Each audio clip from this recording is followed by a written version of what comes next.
I am now building up this complete night or two with the movie by Guy Debord and with many very short moments with people, most people involved with images, with thinking, philosophers, directors, no writers, philosophers and directors.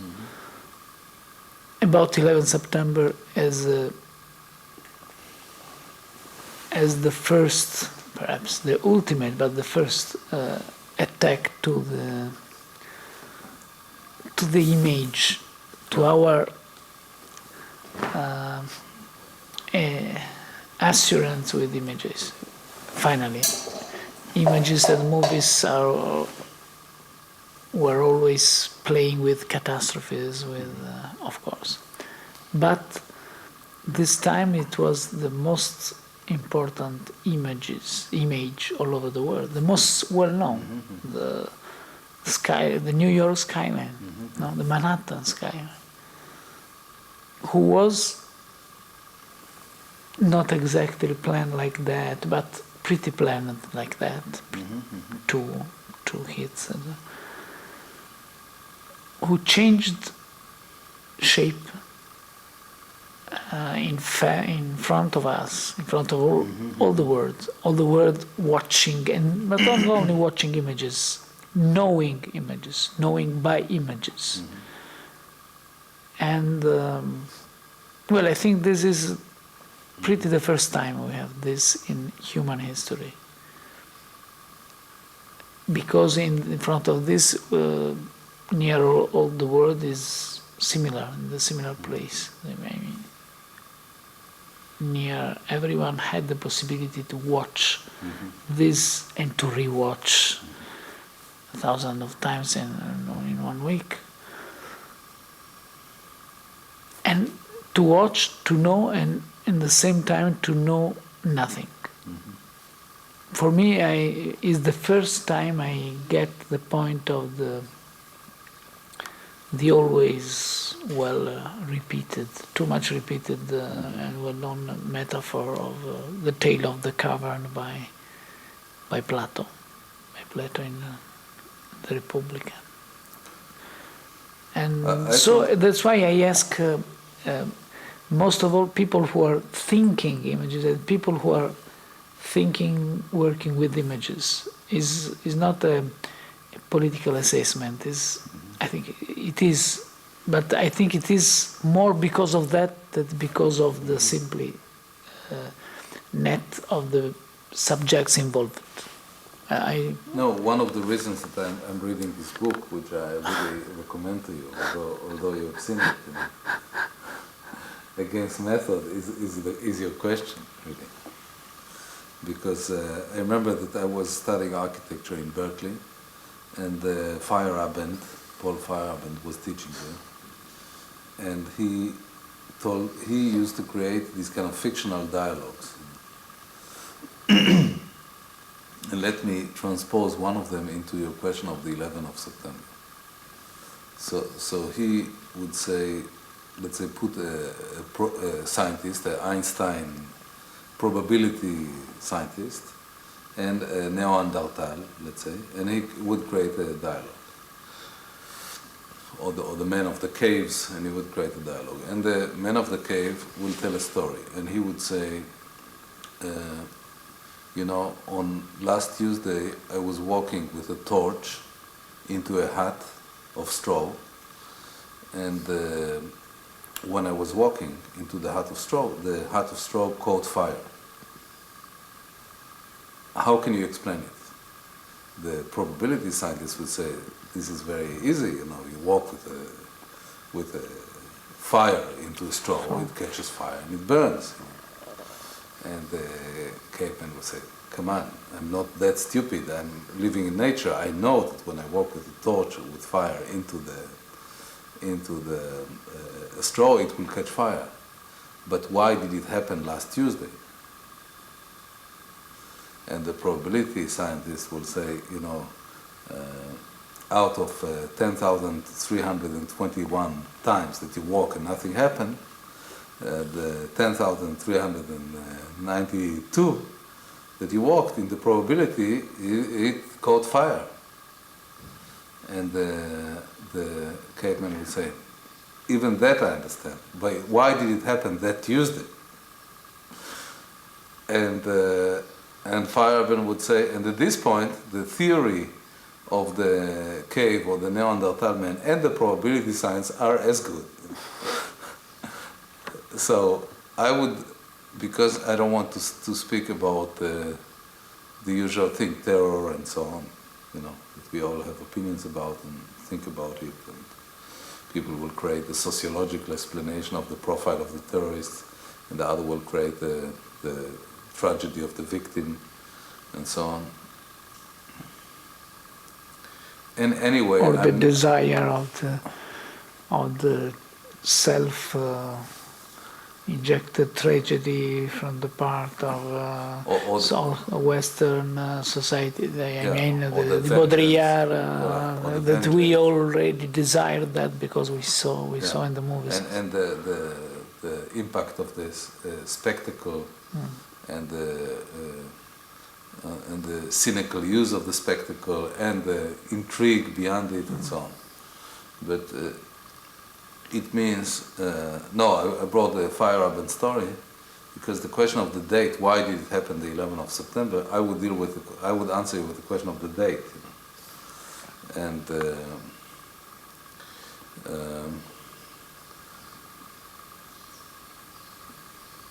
And not so much by the profile of the people who committed it, or the image, or the repeated impact of the image, or the fetish-like ritualistic image of this rectangle, you know, and the fact that the events which will move from right to left in this rectangle will be considered as value, or even the current discussion that I understand is going on. Annette Michelson called me, and she told me about the current discussion between Godard and Lanzmann about the image, the filmatic image, as a document, because it's a question. I don't think we can just assume that it is that it is reality. We have to question if it is as a form of representation. To what degree is it considered to be a document, and to what degree it is a representation which has documental elements and so on. But I think that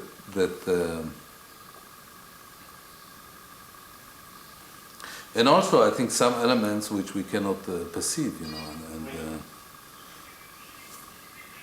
so I would be drawn to tell you a story about the dialogue of the kind of conversations that Feyerabend would handle about the date. But just another thing, today, I mean, 6th of May, it's already many months. These images, this image stroke all the world, in one sense. In many places and in many parts of human thinking, writing, debating, politically thinking, we heard people saying nothing will be like before, never. The most fascinating and terrible thing is that, of course, it's not like that. Yeah. I think that's why I'm asking now, because the thing is to speak 20 September, 20 December, early January, March, now, before Cannes.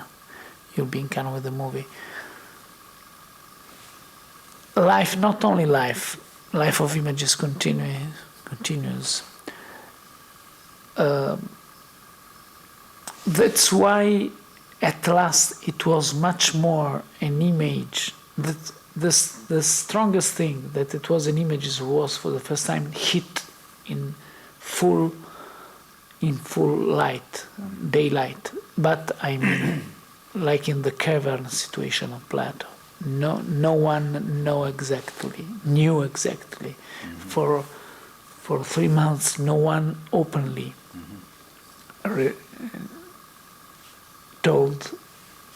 said that's on my part. That's we did it because and we did it. That's this strong and quite never seen situation. In the same time, dissolves, fades out. Is in itself is fading. I see it much less dramatical now to speak about that. Yeah, much less. You know, obviously, you know the Ecclesiastes text. There is nothing new under the sun, which means that history is cyclical, and a much more revolutionary idea that things are really progressing. You know, so I think that basically both are right. But it's really dialectical. So it's you have cyclical, repetitious things, but they move. This in a way, it's a spiral kind of situation. When I thought that they say nothing will be before as after and so on, it reminded me the stuff saying, you know, Niagara Falls is the biggest waterfall in the world. The Empire State Building was the, you know, it's looking for the biggest and the strongest and the number one and so on.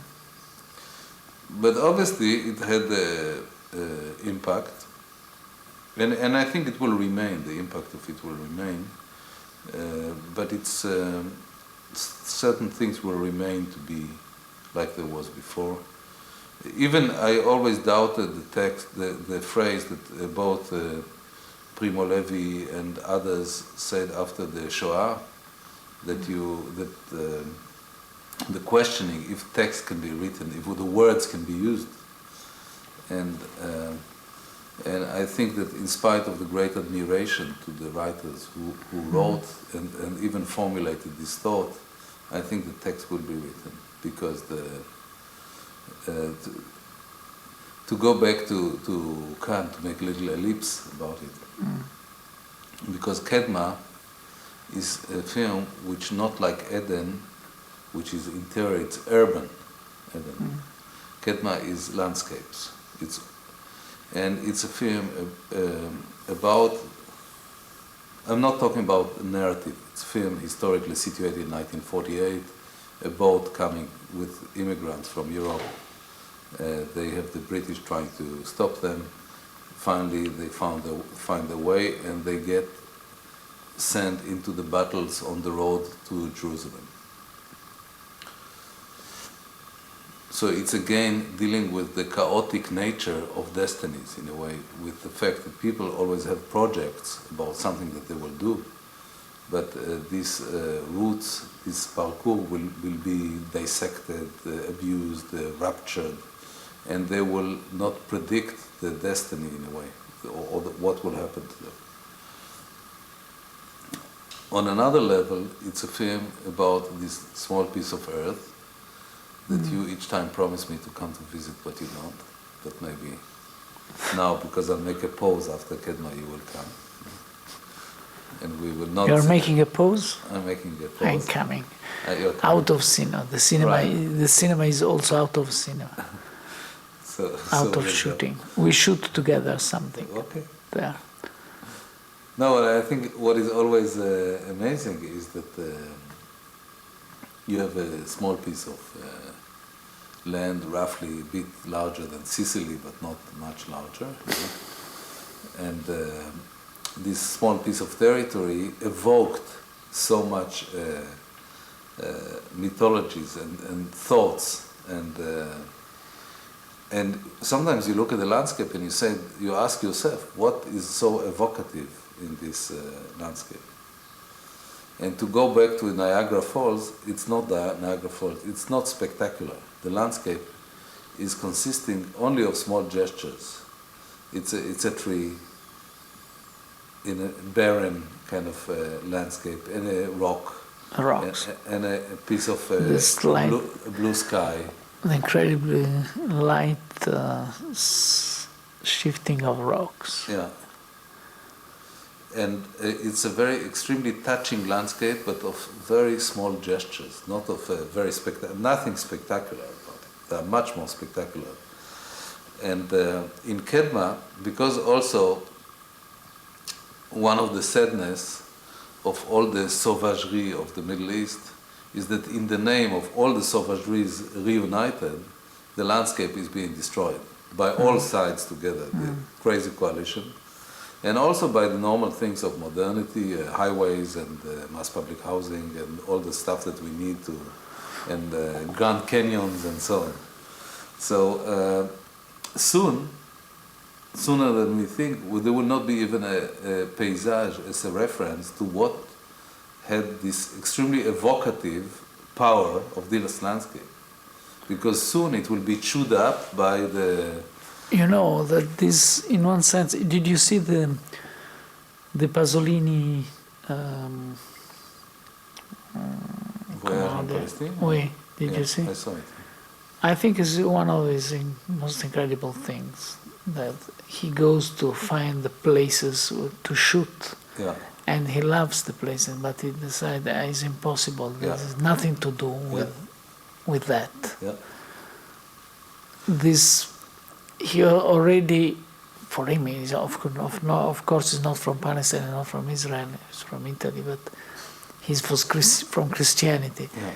But anyway, the deep feeling, it's only feeling, because it's like in a Herzog movie, you don't see this feeling. You see these empty images with, and you have to say, it's not this there is not there. I find it pretty tragic, very simple, but pretty tragic. Pretty tragic. It's nice, and the interviews in the kibbutz and the priest in Nazareth and so on. Because there is life in one sense. There is life, and so there is no more of that life. That's a source, by the way. That's a sort of great energy of this region. I think that some of the preverse, even media attraction to it, is that because the reporters really like to be there, because it's really energetic, and they come from a continent which was very important for human history, like Europe. But is in a kind of a museal stage. Everything is a museum. You know, the stones are beautifully polished. Europe, in one sense, is a museum. Everything is for preservation. But culture is not only about preservation. Not at all. Culture is also about challenge. It's about questioning. It's about like Pasolini or like Rossellini. Yeah. You know, so it's or like Fassbinder. You know, it's filmmakers which challenge the interpretation. They are not satisfied by preservation. And now we are into mode of preservation. But by the way, what happened here yesterday and 2 weeks earlier is about that. Is because if the people who deal with culture as a medium withdraw, and they deal only with aesthetic which is not even aesthetic in my mind, a dimension of it, they don't deal sufficiently, they don't challenge a point of view, and they create a vid. The vid eventually will be filled by demagogy, by brute kind of propositions, you know, political propositions. And the filmmakers and the writers cannot just withdraw completely and deal with the great discovery that women have breasts. You know. Okay, we know. So the complete acceptance that culture is into museum and the institutions and so on. And the Europeans, by the way, I think that in this phase, actually the most creative things, I don't know if the most, but a lot of the creative things are institutional, you know. The French have really good institutions for cinema, good institutions for museums, good for writers. Oh, in Italy, the only action of the so-called left is to restore museums. Yeah. To restore museums. Exactly. To restore museums. That I think is. And I think it's so anyway, to go back there, I think that in that sense, Herzl is not wrong in the sense that he called it Alt-Neuland, old new country. Not always in the good sense, because also the new is also sometimes brutal and so on. But there is a great desire to voluntarily shape the destiny, a bit naive, I think. Again, to go back to your question if it's cyclical or not, against the ecclesiastic concept that it is cyclical and whatever you want to do, it will remain cyclical, even the 11th of September. You know? Maybe I'm speaking in an associative manner, too speedy, and no, it's okay. But for me, it's absolutely okay. But I think that you know, even in Kedma, I kept it's a film which can only be in any country in the world only with translation, because it's not only in Hebrew. It's in Hebrew and Polish and Russian and Yiddish and Arabic. So even the Israeli public will have to sit like everybody else and watch it with translation and look at the origins of the Hebrew language before it became a dominant language like it is now.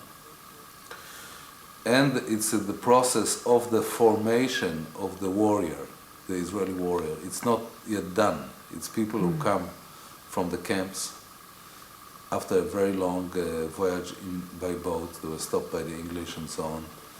And I'm sure that they are sure that when they arrive there, it will be finally rest. But it's not. They're sent to make another war. Some of them are dead without the fact that we know even their name.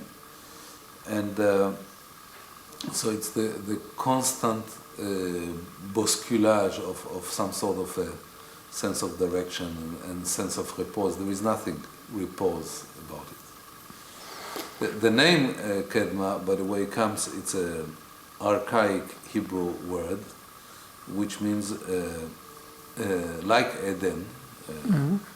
And Kedma is towards the Orient, towards the Orient.